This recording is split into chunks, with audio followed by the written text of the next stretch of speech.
আমাদের প্রত্যেক হিন্দুর বাড়িতেই এই কেশবপ্রিয়া বৃন্দাদেবী বিরাজ করেন, যিনি কৃষ্ণভক্তি প্রদান করে থাকেন।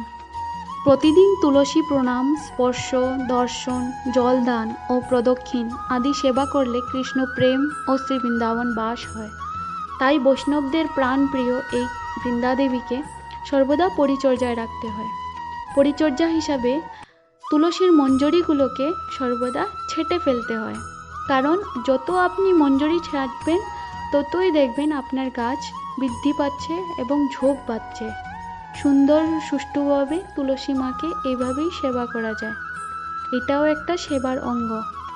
আর এই মঞ্জরিগুলোকে ছেঁটে আপনি একটি ভালো জায়গায় ফেলতে হবে, যাতে কারো পায়ে না লাগতে পারে, কারণ তুলসীর তরুমূলে সমস্ত তীর্থ বিরাজ করে।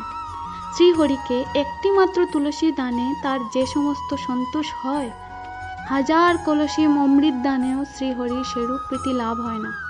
তাই সর্বদা আপনার তুলসী গাছকে পরিচর্যায় রাখুন, কারণ মানুষ যখন শ্রীমতী তুলসী দেবকে প্রণাম করে তখন তার প্রতি পদক্ষেপে সকল পাপ কর্ম, এমনকি ব্রহ্মহত্যার পাপও বিনষ্ট হয়ে যায়।